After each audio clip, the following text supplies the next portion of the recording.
Chemical hair டைக்கு bye சொல்லிட்டு natural hair டைக்கு ஹை சொல்லுங்க. அமோனியா சல்ஃபேட் பிபிடி இல்லாமல் தயாரிக்கப்பட்ட ஜிகே நேச்சுரல்ஸோட நேச்சுரல் பிளாக் ஹேர் டை. 1000 பேர் உளறிட்டு போட்டாங்க. நமக்குன்னு ஒரு மூளை இருக்குது இல்ல. 500 பில்லியனுக்கு அமெரிக்கால வாங்குறோம்னு சொல்றோமே, நம்ம மொத்த இம்போர்ட்டே 695 பில்லியன் ஒரு வருஷத்துக்கு.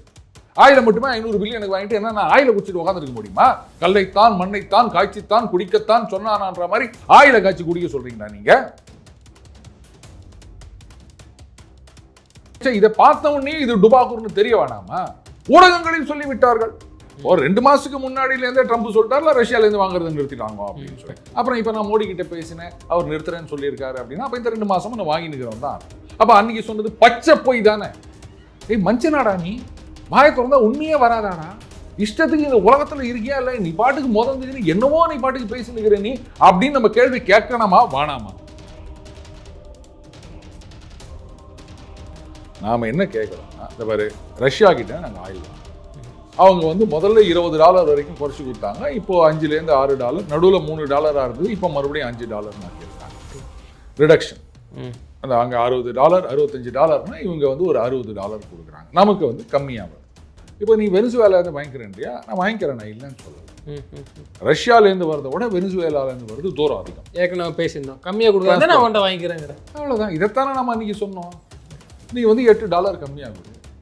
இல்லை அமெரிக்காலேருந்து வாங்கணுன்றியா? $10 கம்மியாகுது, நான் வாங்கிக்கிறேன். இது எப்படி இருக்குன்னா, மேல் வீட்டில் வாங்கிட்டாங்க, கீழ் வீட்டில் வாங்கிட்டாங்க, எதிர்த்த வீட்டில் வாங்கிட்டாங்க, உங்க வீட்டில் ஒன்றும் வாங்கலையா? ஞாபகம் இருக்கா ஒரு அட்வர்டைஸ்மெண்ட்டு? அந்த மாதிரி தான் இருக்குது. அவன் போய் சொல்றான் மாஸ்டர், அவன் போய் சொல்றான், நீ போய் சொல்றியாமடா, நீ போய் சொல்றியாம அப்படின்னு. இதுன்னு சிவகார்த்திகேயன் பரோட்டா சூரி சினிமான்னு நினைச்சீங்களா? இவரெல்லாம் ஒரு ஆடு அப்படின்னு நினைச்சிட்டு நீங்க என்கிட்ட கேள்வி கேட்டுக்கிறீங்க. நீங்க இதுக்கு நீங்க விளக்கம் சொல்லுங்க, அப்புறமா நான் சொல்றேன். இதை கட் பண்ணிக்கோங்க. அதெல்லாம் கட் பண்ணாதப்பா. ஏன் கட் பண்ணோம்?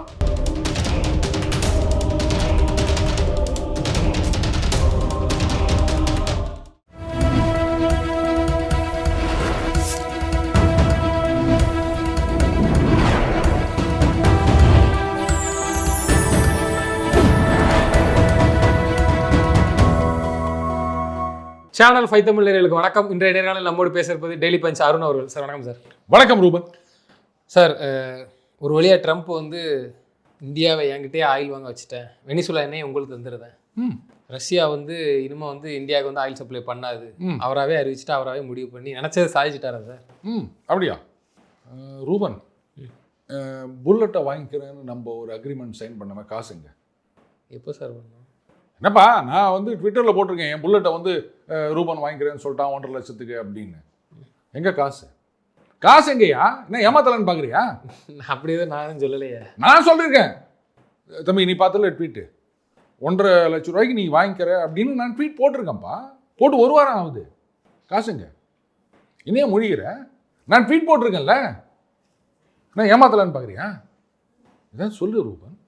இல்லை அந்த மாதிரி அப்போ இந்தியா ஒரு அமெரிக்கா சொல்லிக்கிட்டாலும் இந்தியா அதுக்கு சம்மதிக்கல. இப்போ நான் ட்விட்டரில் அது என்னையாது ஏதோ ஒன்று எக்ஸில் போட்டு அப்படி வச்சுக்கலாம். எக்ஸில் போட்டுட்டா அது உண்மையாயிருமா? Where is the paper? நீ என்ன கேட்டிருக்கணும்? நான் எங்கடா உங்ககிட்ட அக்ரிமெண்ட் சைன் பண்ணேன், பேப்பர் எங்கடா கேட்டிருக்கணுமா வேணாமா? அந்த மாதிரி இவர் சொல்கிறாரு, இங்கேருந்து போனால் 0% அப்படின்னு. யார் பார்த்தாங்க? இதெல்லாம் 500 பில்லியனுக்கு நம்ம அங்கேருந்து வாங்க போகிறோம் அப்படின்னு சொல்லி நிற்கிறாங்க. இதெல்லாம் நடக்கிற காரியமா? நம்ம அமெரிக்காலேருந்து 40 பில்லியன் தான் தம்பி வாங்கி நிற்கிறோம். இப்போ ஜெய்சங்கரும் கூட அமெரிக்க பயணம் எல்லாமே அடுத்தடுத்து ஸ்பீடாக. ஆமாங்க, அவர் என்ன சொல்லியிருக்காரு? பீயிங் ஒர்க்டு அவுட், அவ்வளோதான். அக்ரிமெண்ட் யாருமே இங்கே சைன் பண்ணி, யார் சைன் பண்ணாங்க? சைன் பண்ணதுன்னா அங்கேருந்து ட்ரம்ப்போ இல்லை அவர்கிட்டேருந்து அந்த ட்ரெஷரி செக்ரட்டரியோ இல்லை யாரோ ஒருத்தர் வரணும், இல்லை இங்கேருந்து ஒருத்தர் போனோம், 2 பேரும் சைன் பண்ணுவாங்க, ஃபோட்டோலாம் எடுப்பாங்க, அவ்வளோ பெரிய ஒரு அந்த லெதர் இதுக்குள்ளே வச்சுருப்பாங்க.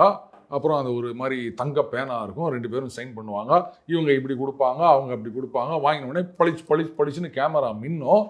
இதுக்கு பேர் தான் அக்ரிமெண்ட் சைன் பண்ணுறது. அதுக்கு முன்னாடி ட்வீட்டில் போட்டுட்டா இதெல்லாம் அக்ரிமெண்ட்டா? அதுவும் அவர் ட்விட்டரில் கூட போடல, ட்ரூத் சோஷியல் எவர் தனியாக ஒன்று வச்சுருக்காரு.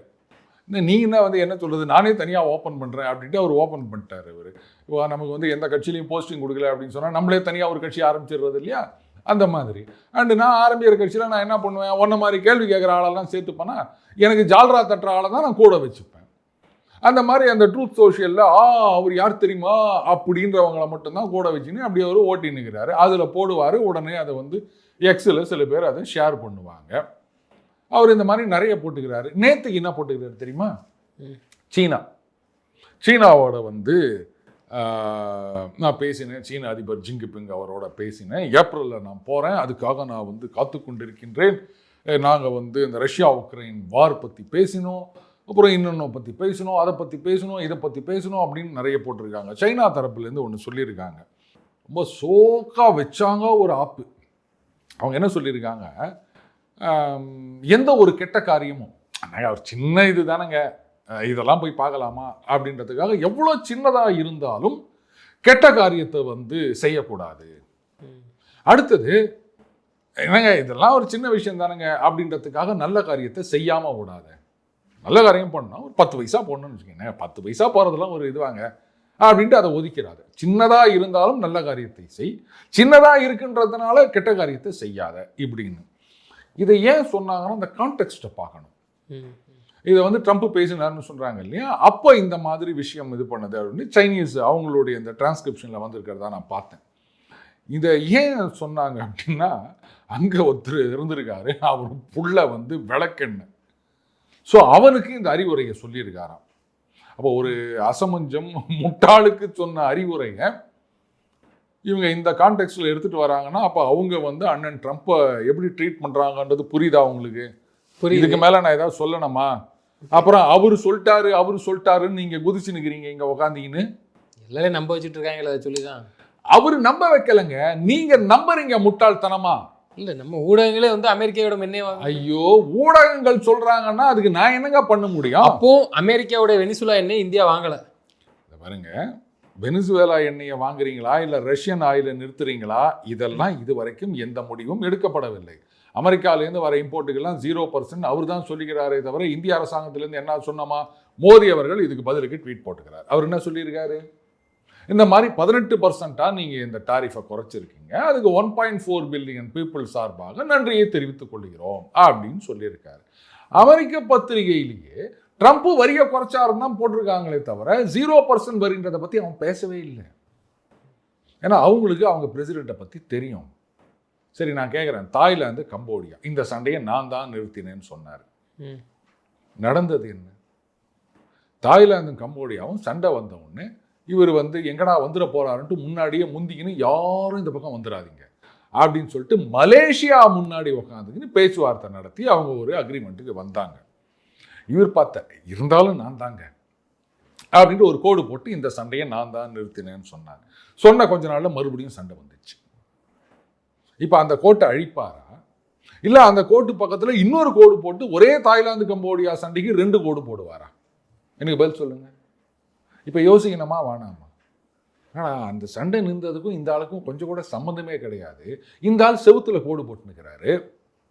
ரூபன், நான் காலேஜ் படிக்கும்போது நியூமரிக்கல் அனாலிசிஸ் அண்ட் கம்ப்யூட்டர் ப்ரோக்ராமிங்னு ஒரு அலைடு சப்ஜெக்ட். அது நான் கொஞ்சம் கம்ப்யூட்டர் ப்ரோக்ராமில் ஸ்ட்ராங்கு அப்படின்றதுனால ஃப்ரெண்டு ஒருத்தன் செந்தில்குமார் அப்படின்னு சொல்லிட்டு அவன் என்ன பண்ணால், டேய் எனக்கு கற்றுக் கொடுறான்னா, அதுக்கு என்ன வா அப்படின்னு சொல்லிட்டு இங்கே தான் காவேரி நகரில் வெஸ்ட் சேதாப்பட்டியில் அங்கே வந்து மல்லின்ற ஒரு மல்லிகேஸ்வரன் அவன் வீட்டு மொட்டை மாடியில் நாங்கள் வந்து குரூப் ஸ்டடி அப்படின்னு போய் உக்காந்தோம்ப்பா. பக்கத்து மாடியில் வேறு ஒரு காலேஜில் படிக்கிற 2-3 பேர் குரூப் ஸ்டடி பண்ணின்னுக்கிறாங்க. அது எந்த காலேஜ்னு என்ன கேட்காதீங்க, உங்களுக்கே புரிஞ்சிருக்கும், அதுக்கு மேலே நான் சொல்ல விரும்பலை. அப்புறம் என்ன நடந்திருக்கும் அப்படின்றது உங்களுக்கும் தெரியும். அந்த பையன் வந்து அந்த தடவை செமஸ்டர் எக்ஸாமில் 80% மார்க் வாங்கினான். எல்லாம் கேட்டாங்க, எப்புட்றா அப்படின்ன உடனே அவன் ஒன்றும் சொல்ல, எல்லாம் ரசல் தான், காலேஜில் என் பேர் ரசல், எல்லாம் ரசல் தான் காரணம் அப்படின்னு ஒன்று எல்லாம் என்னை வந்து பிடிச்சிக்கினாங்க. ஏய், ஒன்றால் தான் 80% வாங்கினானாமே அப்படின்னு. நான் என்னத்தை சொல்கிறது, இல்லைப்பா இவன் ஏன் சொன்னான்னு எனக்கு புரியல. அப்புறமா அவனையே போய் கேட்டவனே அவன் சொன்னான், இவனோட குரூப் ஸ்டடின்னு போனான்டா இவன். ஏன்னா இதில் ஃபஸ்ட்டு ஒழுங்காக செமஸ்டரில் எழுதும்போது நான் சென்டம் வாங்கினேன், இவன் அரியர்ஸில் வரான். கற்றுக் கொடுப்பான்னு போனால் இந்த பையன் அங்கேயே பார்த்துன்னுக்கிறான்டா. அதான் முடிவு பண்ணிட்டேன், இவனை நம்பினா நம்ம பாஸ் பண்ண முடியாதுன்னு சொல்லிட்டு நானே சொந்தமாக படித்து 80% எடுத்தேன். ஸோ அதுக்கு இவன் தான் காரணம். அந்த மாதிரி அங்கே சண்டை நின்று, ஐயோ இந்த ஆள் உள்ளே வந்துட போறாருன்னு சொல்லிட்டு அவங்க மலேசியா முன்னாடி பேச்சுவார்த்தை நடத்தி சண்டையை நிறுத்திட்டு போட்டாங்க. இவர் நான் தான் பண்ணேன் அப்படின்னு கிளைம் பண்ணி நிற்கிறாரு.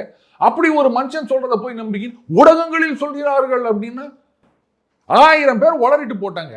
நமக்குன்னு ஒரு மூளை இருக்குது இல்லை, யோசிக்க வேணாமா? 500 பில்லியனுக்கு அமெரிக்காவில் வாங்குறோம்னு சொல்கிறோமே, நம்ம மொத்த இம்போர்ட்டே 695 பில்லியன் ஒரு வருஷத்துக்கு. 500 பில்லியன் அமெரிக்காவில் போயிட்டு என்னத்தை வாங்க முடியும்? விற்கிறதுக்கு அவங்ககிட்ட என்ன இருக்குது? ஆயில மட்டுமே 500 பில்லியனுக்கு வாங்கிட்டு என்ன ஆயில குடிச்சிட்டு உட்காந்துருக்க முடியுமா? கல்லைத்தான் மண்ணைத்தான் காய்ச்சித்தான் குடிக்கத்தான் சொன்னான்ற மாதிரி ஆயில காய்ச்சி குடிக்க சொல்றீங்களா நீங்க? இன்னைக்கு அமைச்சர் ரகுபதி அவர்கள் கேட்டுக்கிறாரு, இந்த மாதிரி இத்தனை 45 புச்சி இத்தனை லட்சம் கோடி, இது வந்து நம்ம பட்ஜெட்ல 85% எல்லாத்தையும் அமெரிக்கா கிட்டேயே வாங்கிட்டா என்ன பண்ணும்? ஏங்க பட்ஜெட்ல 85% இந்த அமௌண்ட் அப்படின்னும் போது 85% பணத்தை நீங்கள் அமெரிக்காவுக்கு தூக்கி ஊற்றுப்பட்டீங்கன்னா இங்கே வந்து யார் சம்பளம் கொடுப்பாங்க? யார் வந்து மற்றதெல்லாம் கவனிப்பாங்க? எங்கே இருக்க நாடு நடக்கிறதுக்கு பணம்? பேங்க் எம்ப்ளாய்க்கு சம்பளம் கொடுக்கணும், சென்ட்ரல் கவர்மெண்ட் எம்ப்ளாய்க்கு சம்பளம் கொடுக்கணும், மிலிட்ரி இருக்குது, அதுக்கு வந்து நிறைய பர்ச்சேஸ் பண்ண போகிறோம், அதுக்கெல்லாம் காசு வேணும், விவசாயிகளுக்கு வந்து அந்த மானிய தொகையை கொடுக்குறாங்கல்ல, அதெல்லாம் இதெல்லாம் காசுக்கு எங்கே போவாங்க?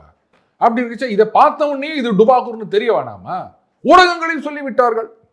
ஒரே ஒரு விஷயம் தான் நான் சொல்லுவேன், ஊரில் இருக்கவன் 1000 சொல்லுவான், உனக்கு எங்கே போச்சு மூளை? எங்கள் அப்பா அடிக்கடி சொல்வார். இல்லைப்பா அவன் சொன்னான் இவன் சொன்னான் அப்படின்னா இதே தான் சொல்வார். அன்னிலேருந்து நான் முடிவு பண்ணிட்டேன், எவன் எதை சொன்னாலும் இதைத்தான் ஐயன் சொல்லியிருக்காரு, எப்பொருள் யார் யார் வாய் கேட்பினும் அப்பொருள் மெய்ப்பொருள் காண்பதறிவு அப்படின்னு. பஸ்ஸில் எழுதி வச்சா மட்டும் போதாது, நெஞ்சத்தில் எழுதி வச்சிருக்கணும், மூளையில் அதை எடுத்துக்கணும். திரு புட்டின் அவர்கள் வந்து இதுக்கு ஒரு விளக்கமே கொடுத்துருக்காரு. அப்படிலாம் ஒன்றும் இல்லை, எங்களோடு தான் தொடர்ந்து ஆயில வந்து வாங்கி கொண்டு இருக்கிறார்கள்னு அவர் கொடுத்துருக்கிறாரு.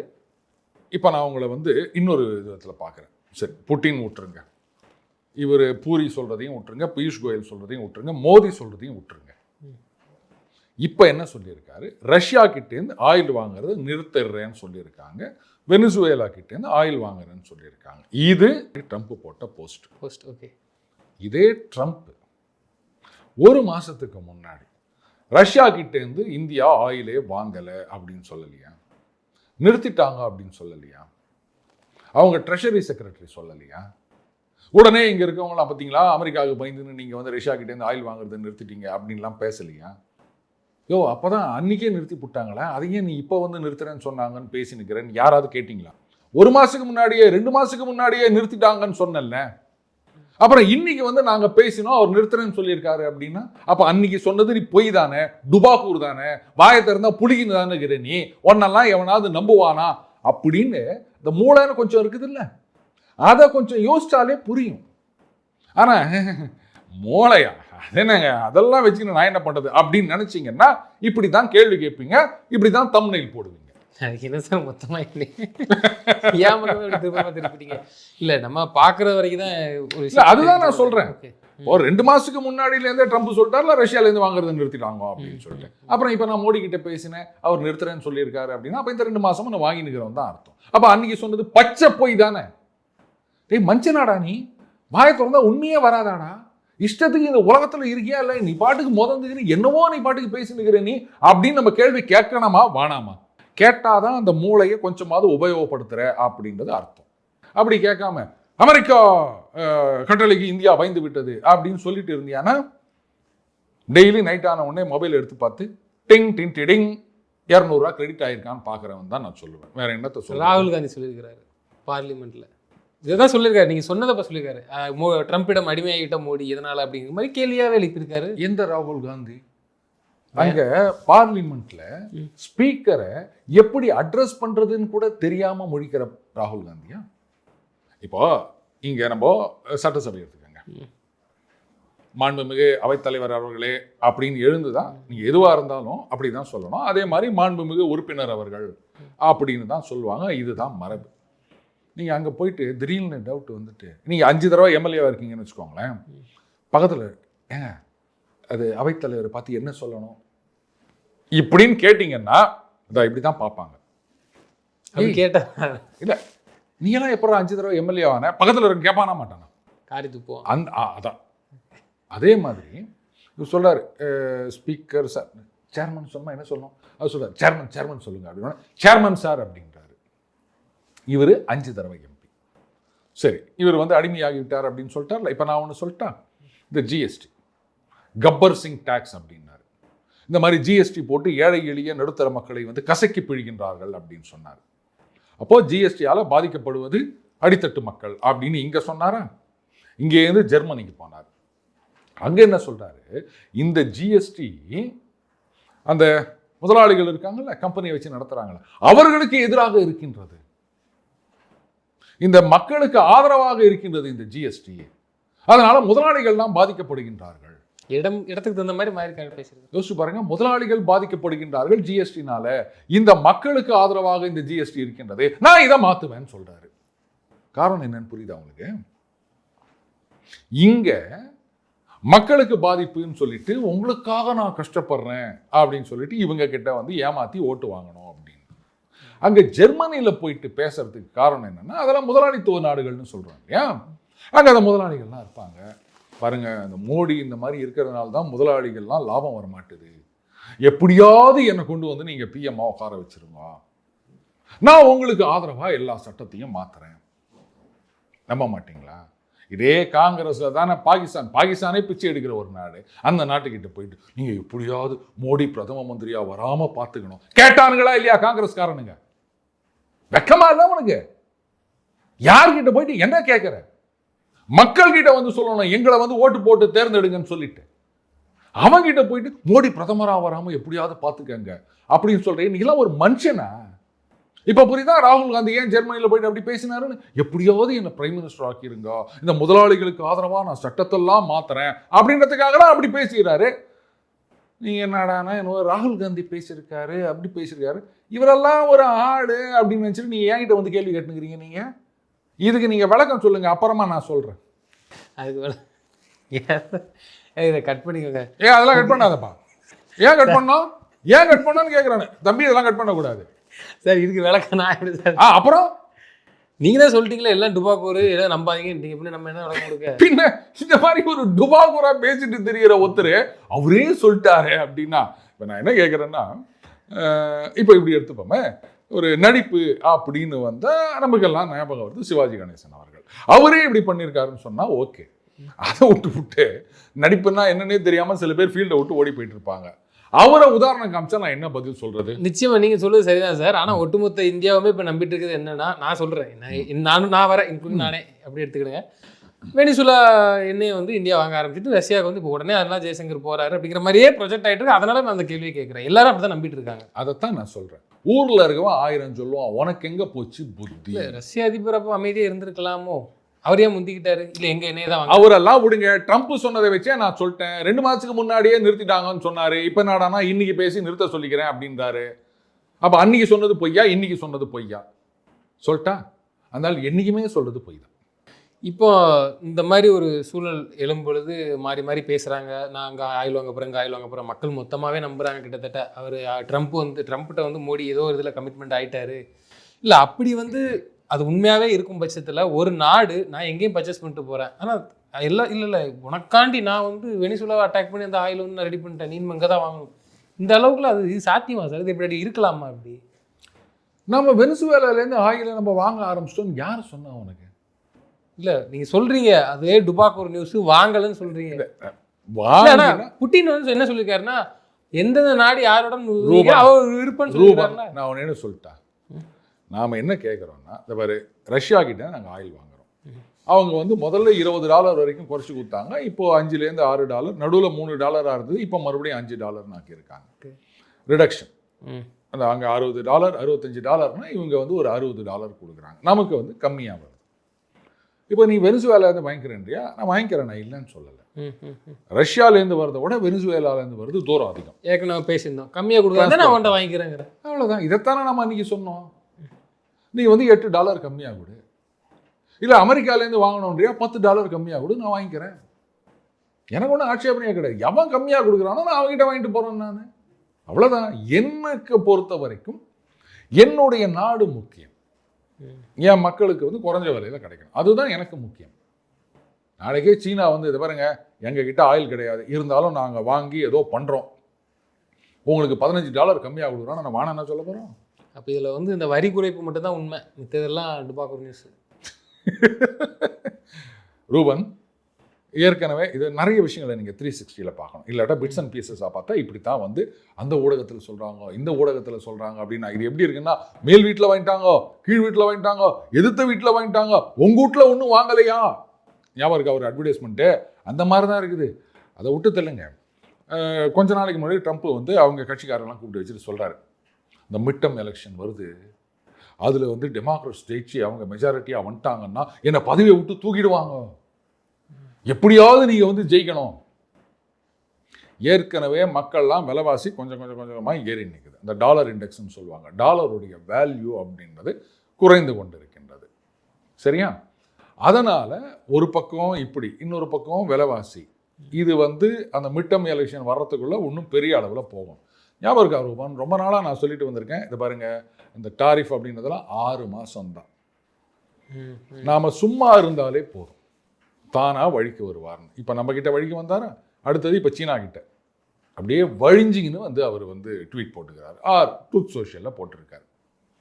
இதுக்கு மேலே என்ன வேணும் சொல்லுங்கள்?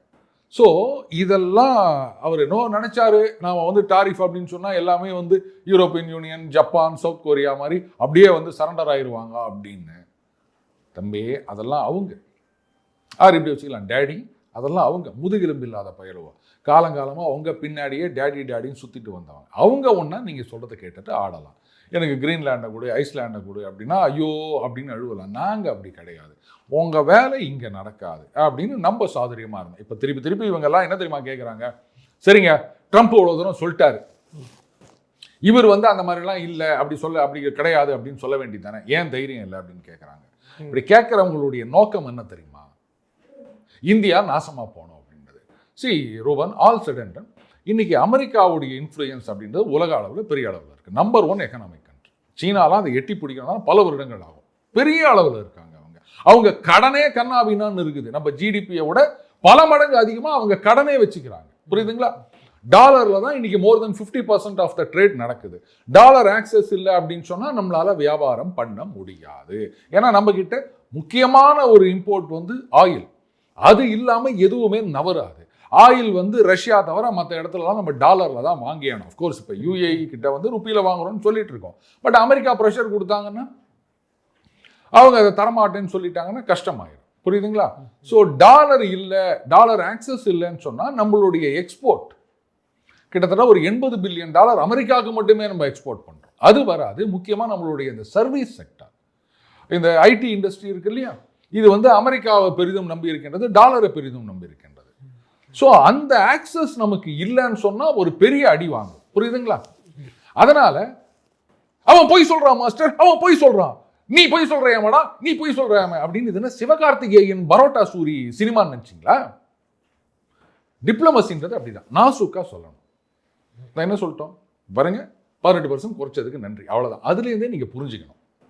அதை விட்டுட்டு ஏன் சொல்லலை அப்படின்னு, அப்போ நீங்கள் என்ன நினைக்கிறீங்க, இவர் வெளிப்படையாக சொல்லணும். ட்ரம்ப் பொய் சொல்லிட்டார் அப்படின்றது வந்து வெளிப்படையாக யாரும் சொல்ல மாட்டாங்க. ஈவன் இந்த பார்லிமெண்ட்ரி ப்ரொசீஜர்னு என்னன்னு கேட்டிங்கன்னா, ஃபேக்சுவலி இன்கரெக்ட்னு சொல்லணும், லயர்னு சொல்லக்கூடாது. அதுதான் டிப்ளமசி. நிச்சயமா. இன்னொன்று ட்ரம்ப் காட்டு கத்துறது முக்கியமான ஒரு விஷயம் என்னென்னா, ரஷ்யா ஆயிலை வாங்கி தான் இந்தியா பணத்தில் தான் வந்து இந்த போரே நடக்குது, உக்ரைன் ரஷ்யா போர். அது அது அதை நீங்கள் எப்படி பார்க்குறீங்க? அதை அவர் சொல்கிறது மெயின் காரணம் இது ஒன்றா இருக்குது, அதுக்கு நான் முற்றுப்புள்ளி வச்சுட்டேன், இனிமேல் எப்படி வருதுன்னு பார்த்துரும் அப்படிங்கிற மாதிரி பேசுகிறாரு. இதுக்கு தான் சொல்கிறது, கொஞ்சம் வந்து அந்த எங்கள் மண்டைக்கு பின்னாடி அப்படி ஒரு சின்னதாக ஒரு மூளைன்னு ஒன்று இருக்குது, அதை யோசிக்கணும் அப்படின்னு. சீனா ரஷ்யா கிட்டேருந்து ஆயில் வாங்கலையா? நாம் ரஷ்யா கிட்டேருந்து ஆயில் வாங்கி ரிஃபைன் பண்ணி யூரோப்புக்கு எக்ஸ்போர்ட் பண்ணிட்டு இருக்கிறோம். நான் என்ன கேட்குறதுன்னா, இந்த இதில் தான் சண்டே போடுறாங்களா? நான் சொல்கிறத கேளுங்க. நம்ம ரஷ்யா கிட்டேருந்து ஆயில் வாங்குறோமே, இந்த ஆயில் அது வேறு சொல்கிறாங்க, ஏன்னா ரஷ்யா கிட்டேருந்து வாங்கக்கூடாதுன்னு அதில் உக்ரைன் ரத்தம் இருக்கான். சரி, உக்ரைன் ரத்தம் இருக்கா? நாம் இங்கே ரிஃபைன் பண்ண உடனே இதை வந்து யூரோப்புக்கு எக்ஸ்போர்ட் பண்ணுறோம். ட்ரெஷரி செக்ரட்டரி அதான் சொன்னார், என்னங்க உக்ரைனுக்காக நாங்கள் வந்து அமெரிக்கா வந்து இந்தியா மேலே 25% ரஷ்யன் ஆயில் வாங்குறாங்கன்னு டாரிஃப் போட்டுக்கிறோம், நீங்கள் என்னன்னா அவங்களோட போய் ஒப்பந்தம் போட்டு வந்துருக்கிறீங்களே, போதா குறைக்கு அவங்க ரிஃபைன் பண்ணி ஆயிலை கொடுக்குறாங்க, அதை நீங்கள் வாங்குறீங்க, அந்த காசு தான் ரஷ்யாவுக்கு போகுது. அப்போ இந்தியன் காசு மட்டும் இல்லை, யூரோப்பியன் யூனியன் காசும் இந்தியா வழியாக ரஷ்யாவுக்கு போதா?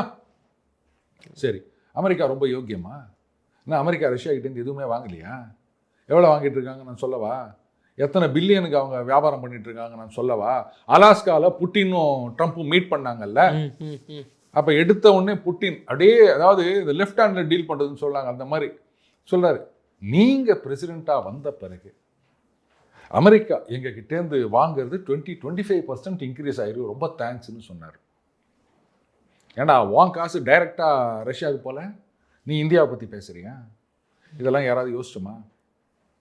நீங்கள் மோடி சொன்னது அதெல்லாம் விட்டுருங்க. புட்டின் ட்ரம்ப் எதிர்க்க மூஞ்சிக்கு நேராக சொன்னாரா இல்லையா? நீங்கள் பிரசிடெண்ட்டாக வந்த பிறகு அமெரிக்கா வந்து எங்ககிட்டேருந்து வாங்குறது 20% இன்க்ரீஸ் ஆயிரும், ரொம்ப சந்தோஷம் சொன்னாரா இல்லையா? அவங்ககிட்ட அப்படி 25% என்ன சார் வாங்குறாங்க? ஏராளமாக வாங்குறாங்க. நியூக்ளியர் ஃபியூயல் வாங்குறாங்க, ஃபெர்டிலைசர் வாங்குறாங்க, அதுக்கப்புறம் சில இந்த ரேர் எலிமெண்ட்ஸ் வாங்குறாங்க, நிறைய விஷயங்கள் வாங்குறாங்க. புரியுதுங்களா? 20% நீங்கள் வந்த பிறகு இன்க்ரீஸ் ஆகிருக்குதுன்னு சொல்கிறாரு நீங்கள் வாங்குறது. அப்போ இந்த காசு இப்போ ரஷ்யாவை வந்து $50 நாங்கள் ஒதுக்கிட்டோம்னு சொல்கிறாங்க. அப்போ எப்படி என்ன ஓசியில் குத்துனுக்கிறாரா புட்டின்னு? எந்த காசில் செட்டில் பண்ணுறாங்க? யாராவது கேட்டிங்களா? ஒருத்தராவது கேட்டிங்களா? இத்தனை வருஷமா சண்டை நடந்ததுலேருந்து வியாபாரம் நடந்துருக்குது. சரி, இன்னொன்று சொல்லிட்டா, யூரோப்பியன் யூனியனில் இப்போ சொல்லிக்கிறாங்க, அதாவது 2027 நாங்கள் ரஷ்யாவிடமிருந்து ஆயில் கேஸ் வாங்குவதை முழுவதுமாக நிறுத்தி விடுவோம். அப்போ என்ன அர்த்தம்? புரியலையா? சொல்லுங்க, அதையும் சொல்லி. 2027 நான் சிக்கன் சாப்பிடுவதை நிறுத்தி விடுவேன் அப்படின்னு சொன்னா என்ன அர்த்தம்? அது வரைக்கும் நான் சாப்பிடுவேன், அதான அர்த்தம் ரூபன்? அப்போ 2027 அப்புறம் நாங்கள் ஆயில் கேஸ் ரஷ்யா கிட்டேருந்து வாங்க மாட்டோம் அப்படின்னா என்ன அர்த்தம்? அது வரைக்கும் வாங்கிட்டு இருக்கீங்கன்னு தானே அர்த்தம். விளக்கணீங்களா?